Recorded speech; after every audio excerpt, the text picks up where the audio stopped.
سلام دوستان، من بامیه هستم.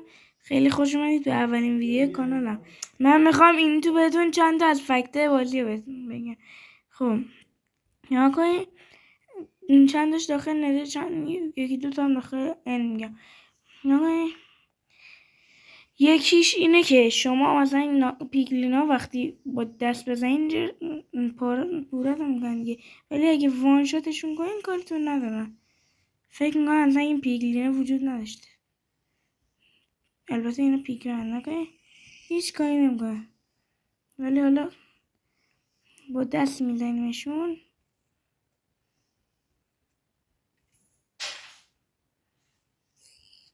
کل عقده بچگیشون حال میکنه. خب فکر دوم هم اینه تو ندر نمیشه با آب کلاش لب، ولی میشه با اینو کلاش لب.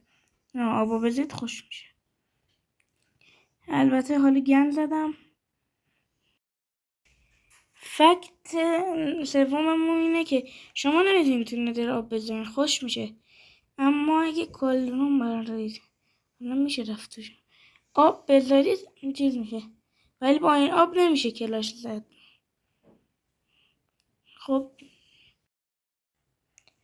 دیگه بریم سراغ فکت چهارم. فکت چهارم یا پنجم، حالا شما یه پیگلین که میذارید، حالا این بچه پیگلین، این پیگلین کارتون نداره. خب صحیح. البته اگه آرموناتون رو در بیارید کارتون داره ها. حالا یک ثانیه.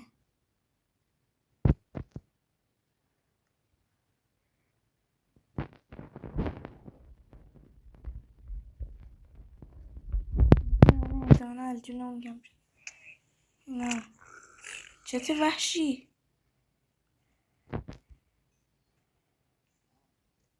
اینا پیگلینا کاریمون نداره. حتی میتونیم باشون ترید کنیم با طلا. نه اما به صدای چرا ندارید گذاشتم، به صدای چسته حساسن.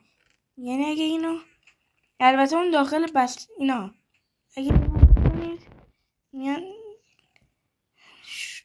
مثل سگ جنتون میگم. پس پیشنهاد میکنم باز نکنید.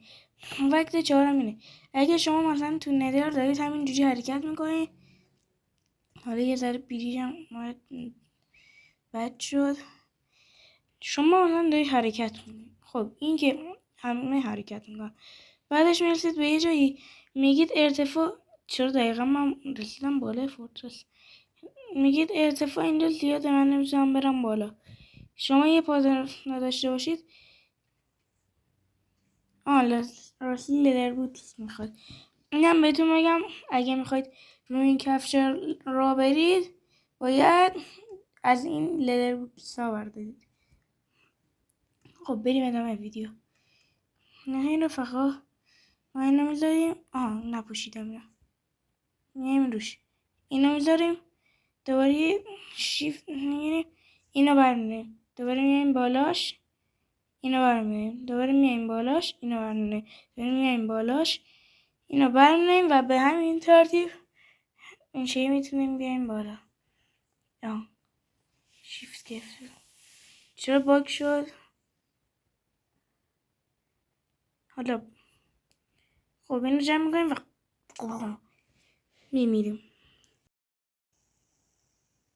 احتمالا خیلیاتون موقع زدن این چیزا یا تیرکمون میآوردید یا اگه تیرکمون رو جا میذاشتید مثل بدبختا فقط مجبور بودید چی بمونید. اما اگه به این شکل 3 بلاک بزنید میریم پشت یه بلاک اونو بزنید دمیج نمیخورید، یعنی به حداکثر ترین حالت ممکن میرسه. یه نفر از اون داخل کانالم اون تلگرام گفت ما به جدید رو بفرست هوا، بریم ببینیم چی میشه. واه اینم که اصلا نمیمیره. چرا داری فرار میکنی پدر؟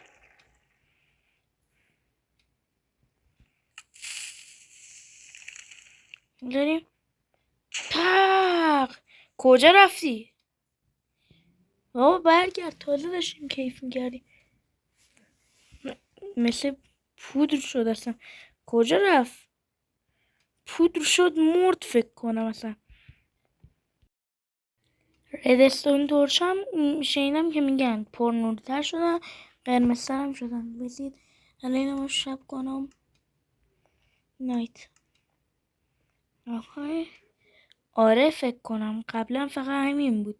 الان یه قرمزی میبینید، این قرمزی فکر کنم اومده دورش و این حالا پرنورتر شده قدیم. قدیم فکر کنم فقط تا یکی دو بلکو میگه، فقط یک دو سه، چون الان اینجا هم روشن دیگه. این یک دو سه، آره دیگه. خب فکر کنم آره این شکلی شده. حالا من ردستان ترش قدیمی رو یادم نیست ولی روشن‌تر شد. مثلا باش میتونیم گوسفنده رو ببینیم. نره داره. خب اینم از بعدیش. چقدر باحاله. ولی این مشکلی هست مثلا یه جایی درست کرده باشی مثلا با در باشه، مثلا پشتش ردستان تورچ باشه، خب طبیعتا جدیدن مشخص میشه چون نور از درها رد میشه، یه بخشی از نور. رفقا حالا که بحث از چیز شد، بحث از این بایام جدید شد، این پدرسگ کیه؟ از کجا آمده؟ میر بابا اول گنزایی تو ویدیو. این رزینه که تو اینا هست اول باید این شکلی پخت، بعدش که حالا پختید به شکل مختلفی این آجر ماجراشو میسازید. کجاست؟ نه این آجر ماجراشو حالا همه نوع داره ها، بنویسید اگه میخواید کل نوعاشو ببینم بایستید رزین. این آجراشه، این پله هاشه، این ایناشه، این خودشه، همین. حالا یه قصر کوچیک باش میسازم. این مثلا دریچش یه حالت باحالی داره، عکس صورت کریکین گوگلشه روش. بیا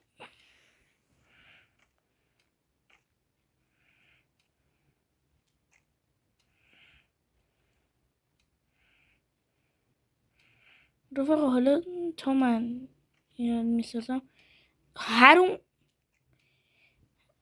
تا من اینو میسازم شما یه ماستی جیلیان بیاید با ویدیو بخورید خسته نشید.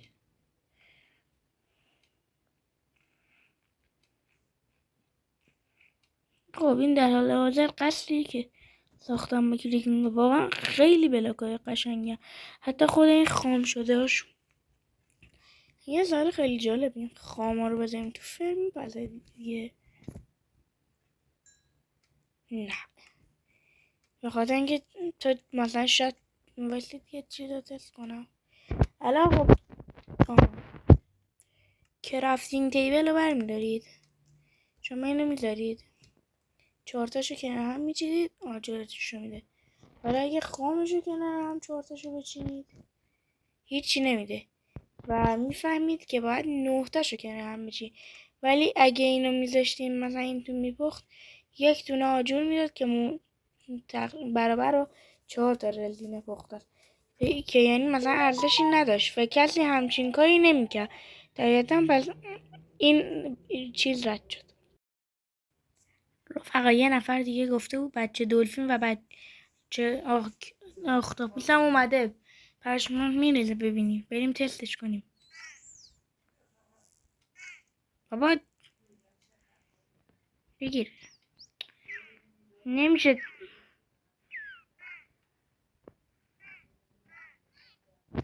بچهشون کوپ است، غلطه فکر کنم.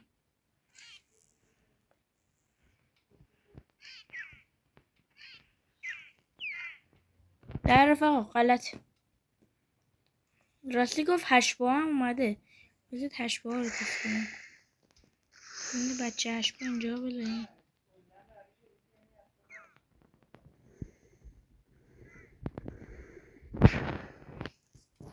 بابا برید گم شید ببینم بچهتون اومده. نه این فکت غلط بود رفقا، اشتباه گفته بودن. رفقا گفتن جدیدن میتونیم اندرپل رو بندازیم دیگه داخل نده. اندرپل که میدونین چیه، مثلا میندازیدش سمت قزنفره رو کشتم، اینو میندازید اینجا مثلا تلپورت میشه این شکلی. اما بندازیم داخل نده رد میشه. ای اینم غلط بود. نمیدونم شاید مثلا اونا جاوا بازی میکنن تو جاوا مثلا کار نمیکنه. بایستی یه چیز رو تست کنم. ها رفقا این هیچ دلیل نداشت. من زدم به obsidian، رفتم بین obsidian یعنی این فکت برای بدراک غلطه. حالا جاوا پلیر گلو نمیدونم. البته خودم یه زمانی بودم، لپتاپم هنگ کردن دیگه، خیلی چیز شده. واقعا خوشحال میشم با لایک و ساب کردن تو یه ذره دست بدی بتونم یه لپتاپ جدید بگیرم. به به تو چه باید میرم.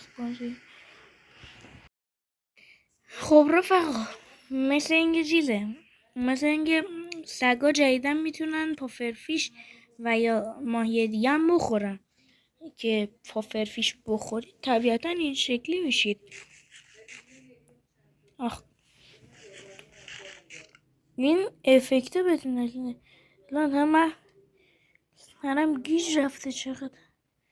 ببینیم اول علیش میکنیم، اسمش هم میذاریم قزنفر. حالا قزنفر جان تو یه ذره دمش بخور. ها آره رفقا حقیقت داره. این سگ بدبخت الان چجوریه؟ یه ثانیه. خب نمسش هم میذاریم موز. حالا این دوتا بهشون غذا بدیم فید میرم با هم دیگه. نه متاسفانه نشد. حالا خوبیش اینه که یه لحظه ترسیدم گفتم مانکرافت باگ خورد. خب این از این. هوا داخل بایم گاردن تیره میشه.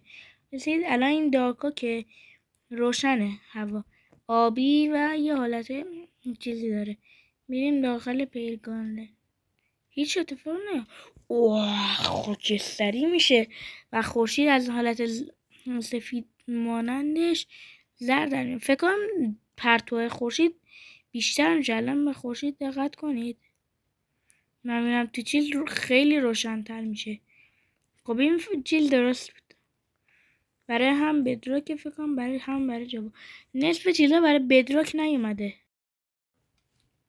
واقعا گفته پلیجر بدبخت از کلیکینگ میترسم. بریم تستش کنیم.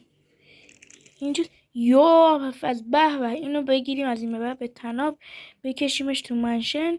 بیا چیز کنیم. نظرتون چیه منشن رو به آتیش بکشیم؟ خب من الان نتیجه ها نشونتون میدم. حالا با لاوا نمیزنیم، با همین آتیش میزنیم. منشن این پدر سوختا نتیجه رو بهتون نشون میدم رفقا. بعد اینم بدونید که آیتم های ماینکرافت بر اساس رنگ ارزششون دسته بندی میشن. ما چند نوع داریم: سفید که مشخصا به درد نخوره، زرد که حالا یه ذره کمیابه، این که با ارزشه و این که فوق الخفنه. مثلا سفید آیتم آشغال مثل درت یا همین شیشه این شکلی هم ددبوش و گندم همینا. دومیا اینان هانم وسلی که یه ذره واقعا کمیابه. بعد شیفریک پیدا کنید، برید یه ترژر پیدا کنید، بعد برید توتم که واقعا سخته، باید منشه پیدا کنید، ایوکر بکشید اینا. و ریکاوری کامپس. حالا شاید مثال دیگه هم باشه ریکاوری کامپس که اینم واقعا جید کمیابیه. بعد یه ساعت برید واردن کشین که نه برید تو انشن سیتی تیپ دارک چیز میز پیدا کنید. من سوم خیلی چیزه واقعا کمیابیه. اینو الان تو چجوری میخوای به دست بیاری؟ بعد فقط از راه دریا میشه به دست آورد، اونم خیلی سخته. البته تا جایی که من میرم از راه دریا، شاید تو چسته هم باشه. این گلدن اپل که واقعا دهن سرویس میشه پیدا کنی. و بیکنگ و ویدر حیوان رو بکشی که به اون سختیه. در تو به پاهان که بود. خب و آخری که میز که واقعا خیلی خیلی خیلی سخت نیست ولی خب سخته یه ذره. الکترو که واقعا خیلی سخته و به تو انژن سیتی که کشتی داره. من خودم نزدیک 50 تا انژن سیتی رو گشته بودم. حالا 50 تا هم نه، خیلی کمتر که تا کشتی پیدا کنم. پیدا نمیشد. نزدیک 5 ساعت فقط گشتم. دراگون اگ هم چیزه، بعد اندر دراگون رو بکشیم دیگه. این شد که دستبندیشون بر اساس من دیگه حرف نمیزنم. خدا